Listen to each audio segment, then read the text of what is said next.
Welcome to the agenda. And our repeat guest, one of our favorite guests, Senator Chris Coons, is here again. And it's not the Washington Minute. We have too many things to talk about. We can't do it in a minute. So okay? It's the Washington 20 minutes. The Washington 20 minutes, right? We're just half a year here, right? So the first thing before we go any further, and I talked about it at some length last week. And I want to be honest with you, Senator. You've known me for a long time. I'm pissed.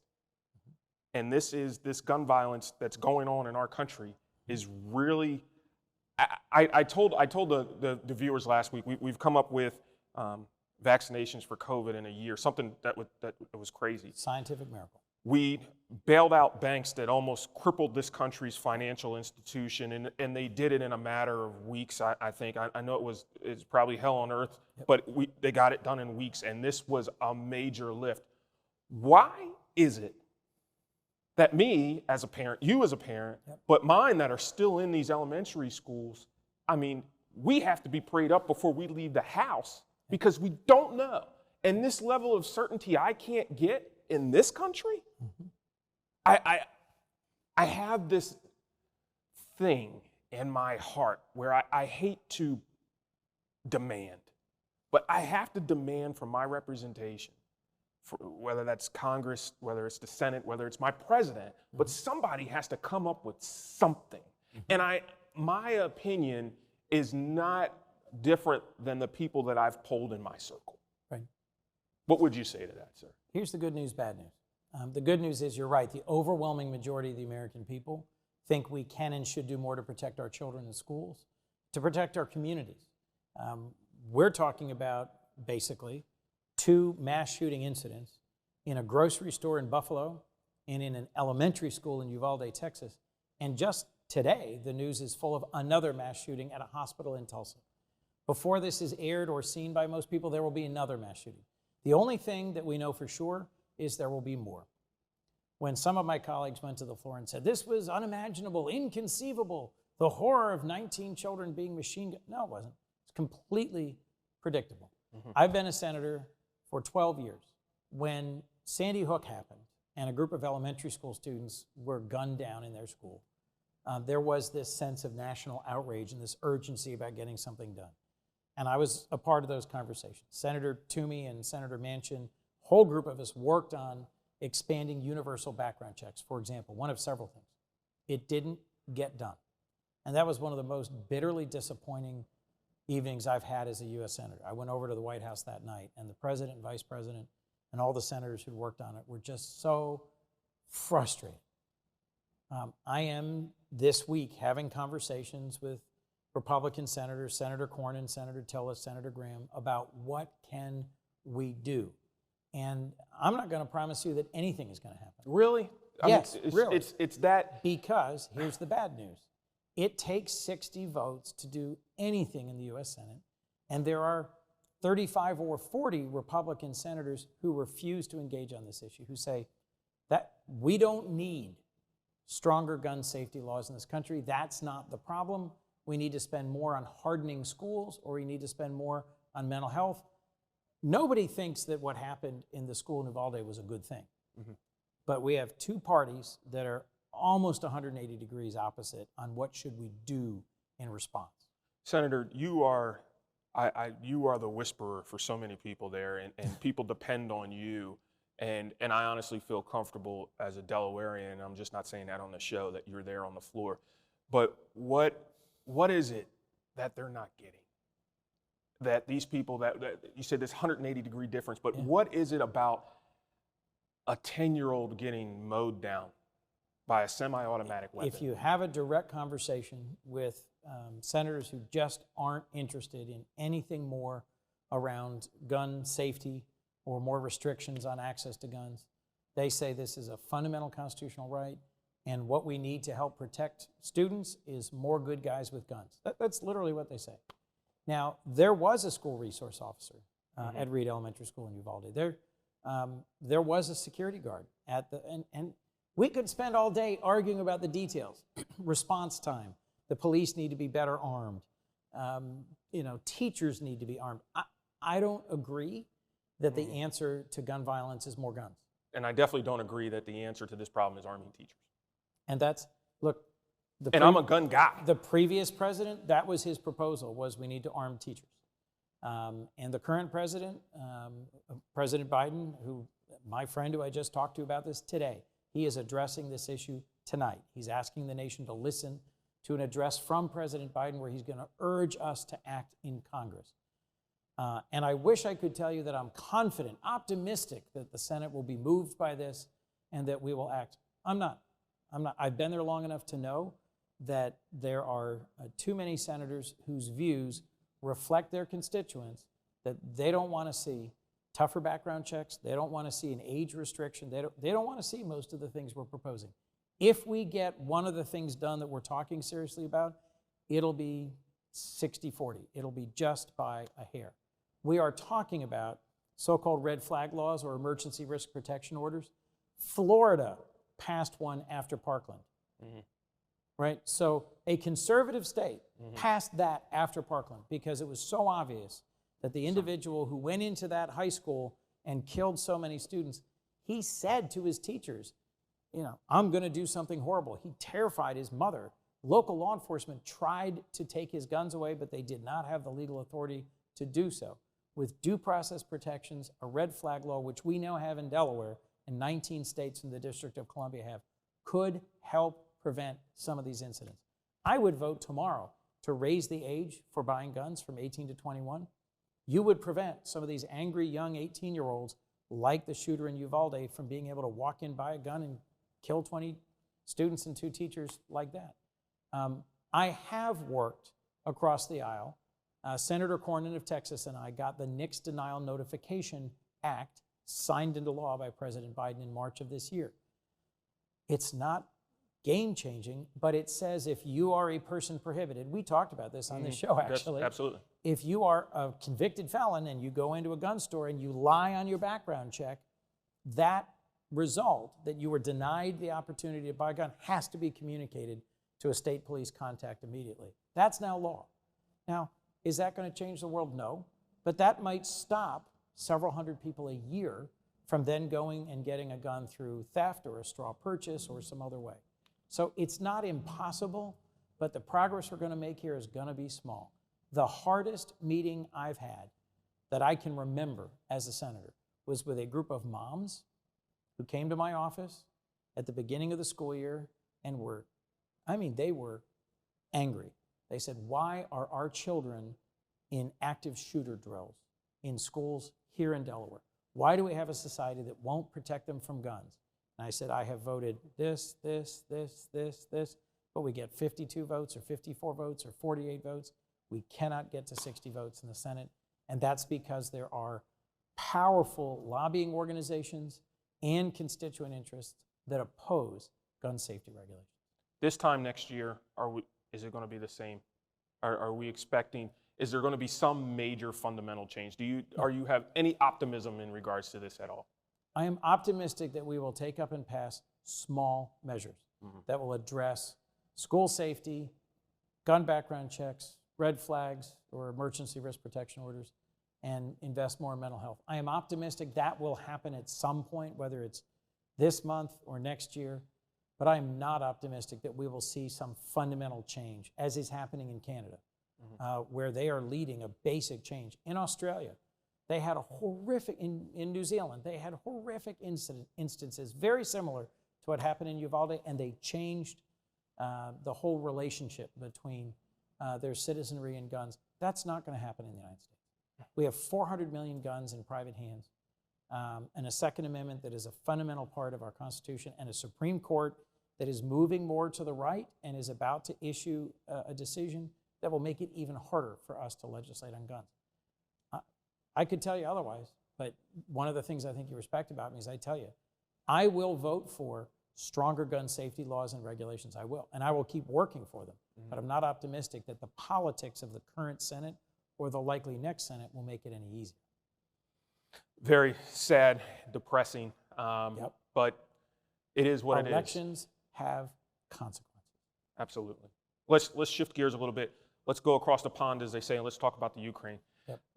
I would say it's been, since February 28th, when the 20th, the initial invasion came in, and What is the progress there on the ground? I mean, I could see it a little bit.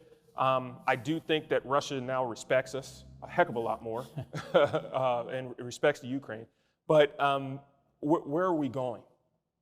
So President Zelensky and the Ukrainian people have shown a fierce commitment to fighting for their freedom, to pushing back against Russia's unprovoked and unjustified invasion of an independent democratic country, its neighbor. They sent in more than 130,000 troops.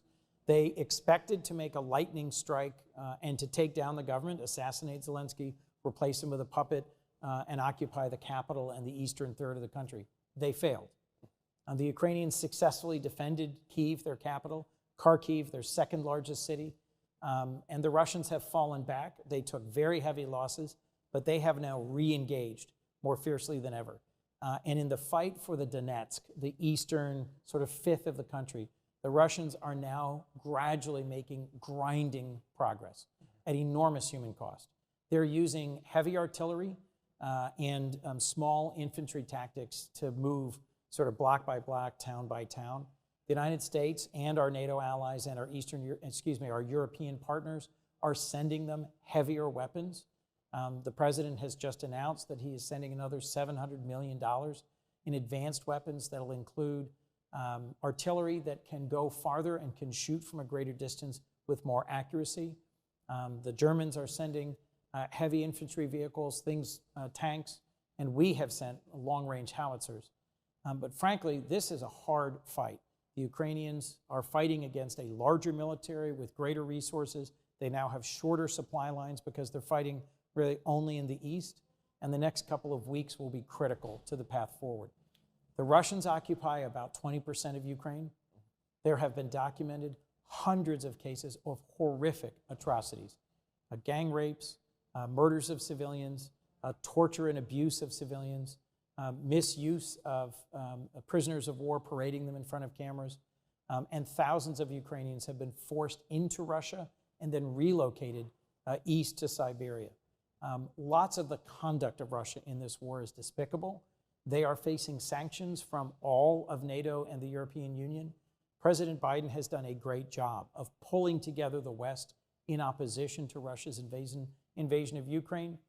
The thing I am focused on that's happening now is hunger. Ukraine is the breadbasket of Eastern Europe.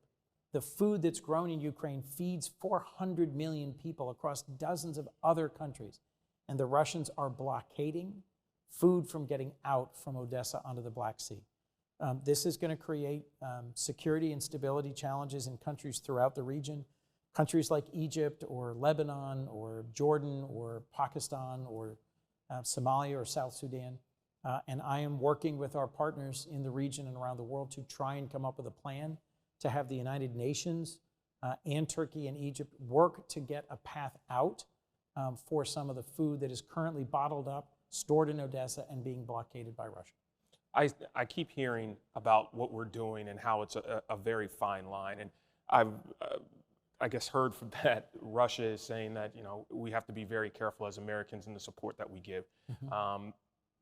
Are we dancing on the line of supporting this war that was only going to escalate Russia moving forward, or are we still in bounds? I think our president is striking the right balance of pulling together the West to impose costs on Russia and to sanction Russia, and saying that Ukraine is fighting for their territorial sovereignty and their independence, and we're providing them with weapons that allow them to even up the battlefield. The Ukrainians have been demanding far longer range weapons, advanced fighter jets, advanced missile systems, and the president has been holding back, and he has just released to them advanced artillery systems with limitations that they can't be used to strike into Russia. If the president were being reckless, if we were actually escalating this war, he would have said, here you go, have cruise missiles, have long-range missiles, take the fight to Russia. That's not what he's doing. He's trying to strike a balance to give the Ukrainians the weapons they need to fight to regain their territory and to keep this war contained to a war between Ukraine and Russia, where we're providing the resources the Ukrainians need to fight this war in partnership with our 30 NATO allies and our EU partners. Do you see this? I mean, I honestly don't see this going away this year. No, neither do I.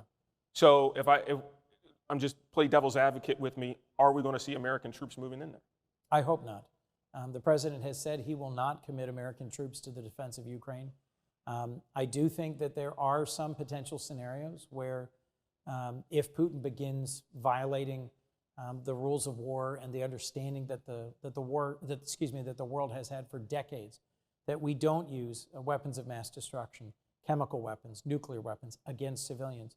If Putin were to escalate to that level, I think there'd have to be a reconsideration by NATO and by the West about what our response would be. But the president's been fairly clear that he views this as a war between Ukraine and Russia, where we are providing the systems, the weapons, the financing for them to help in their fight. We are not providing troops. And I respect that decision by our commander-in-chief. Well, so do we, and I hope that it never comes to that. I hope that it does. Let's catch a flight back over to the United States and talk about another domestic issue. And that's, I mean, it's the summer. People are on the roads. People are moving around, trying to take vacations as the country opens back up after COVID to some extent. But inflation's just going crazy.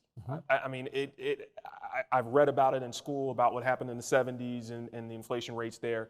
But now I don't know. What can we do to deal with some of this? So a couple things. Remember that the pandemic had an enormous impact on supply chains and production of all types. One of the reasons we're paying more at the pump is Putin's invasion of Ukraine and that war. Russia is one of the world's largest suppliers of oil and gas, fuels of all kinds, and there's now sanctions on them, and that's tightening some of the energy market in Europe. We also were the world's largest producer and exporter of oil and gas at different points 2 and 3 years ago. But when the pandemic shut our economy down and we had a huge drop in the number of people flying on airplanes, commuting into work, we had bankruptcies in the oil and gas sector and a significant shutdown of production. We're now trying to come back out of it, but that takes time. And there are significant dislocations in the oil and gas industry that's having a consequence at the pump. I think we will see heightened inflation for a number more months. And if you look around the world, comparable or higher rates of inflation are happening throughout the developed world. So most of the economies of Western Europe, countries like Japan and Australia, South Korea, Germany, France, the United Kingdom, it doesn't make anyone here happier to say it's worse in other countries, but inflation is not specific to the United States. Increasing costs in the grocery store and increasing costs at the pump are partly because we have grown the economy back. Unemployment is now back to record low levels. So folks who were looking for work a year ago are now back to work. Their wages are rising. They have employment opportunities, but we've got too many dollars chasing too few goods. The supply chain dislocations, both in groceries, in energy, and in basic material goods that resulted from the pandemic have still not worked their way through. One of our core challenges is the Federal Reserve, which is independent from the elected branches. The Federal Reserve, which controls the money supply in the United States, has decided that to tackle inflation, they're going to raise interest rates. All of us are going to see that. In our credit cards, in our mortgage rates, in our student loans, interest rates are going to go up this year, and that's going to drive inflation back down. But it's a painful process. That's how we got rid of the inflation that you're talking about from the 70s, which was worse. It was double-digit inflation for several years. I do remember it. I'm that old. That wasn't a shot. That wasn't a shot. But eventually, we squeezed it back out of the economy, and we have had a very long period of very low inflation. We need to get at this, but it's going to be painful getting on the other side of this current period of inflation.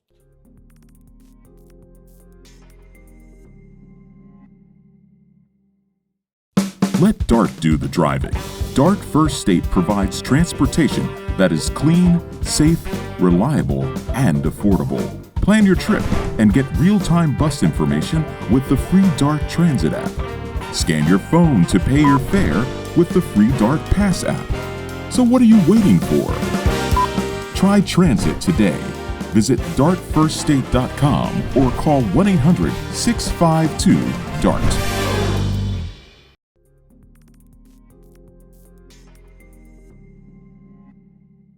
Looking into your magic 8-ball and crystal ball of what's going on in the world, do you see this as an opportunity for oil industries to preach and push for drilling here in the United States to help bring down I guess, inflation in fuel prices? Well, so oil and gas that's produced by Russia, one of the world's largest producers, has higher environmental impact. It's worse for the environment and worse labor standards than anything made in the United States. So I'll say this. All of our allies in Europe, I was just over in Europe at a NATO meeting. I was at NATO headquarters in Brussels, meeting with some of our NATO and EU partners.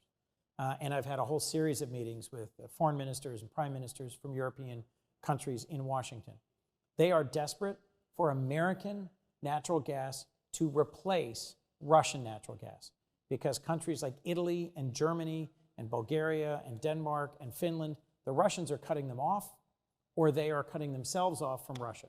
They're looking for supply. We've got it. We should be at the same time exporting to Europe our cleaner natural gas that's got higher labor standards and environmental standards than Russia, and investing in the transition to a cleaner economy. So I am working with my colleague from West Virginia, Senator Manchin, who's the chairman of the Energy Committee, who is the key deciding vote on trying to pass a package of incentives to move towards a cleaner energy economy.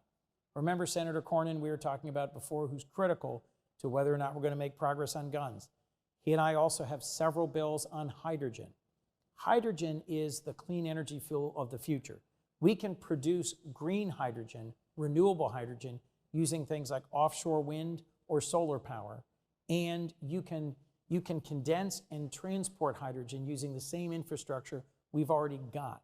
So I do believe there is a pathway towards a cleaner energy future, but right now, to get prices down at the pump and to help back up our critical allies in Europe during this war in Ukraine, yes, we ought to be producing more and exporting more of American energy, both biofuels and renewable fuels and American energy, American oil and gas.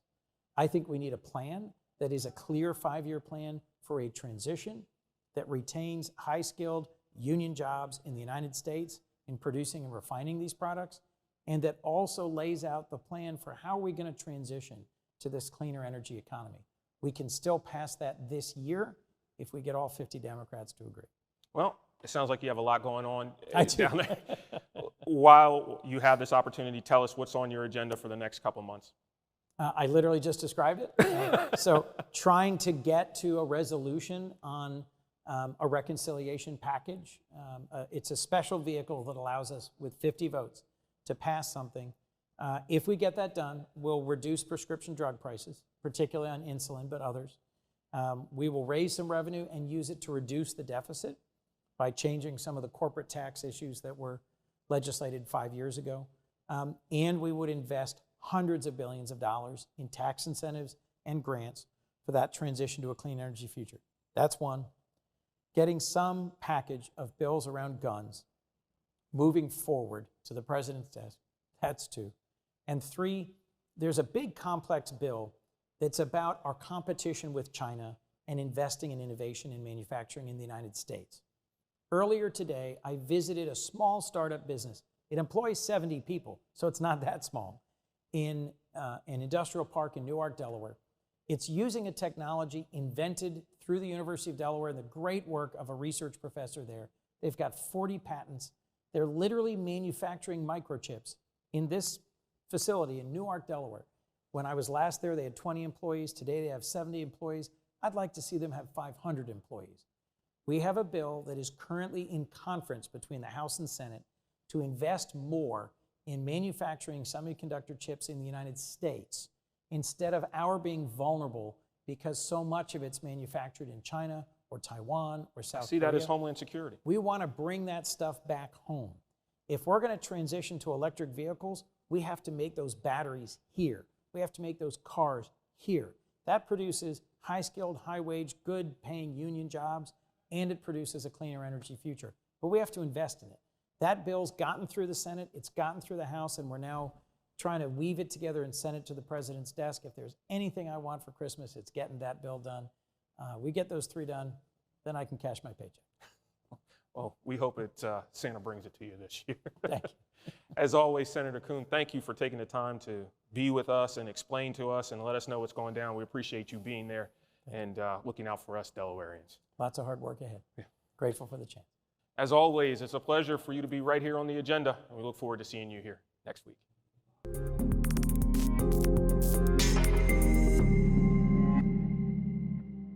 I keep working hard every week for you, here in Delaware and in Washington.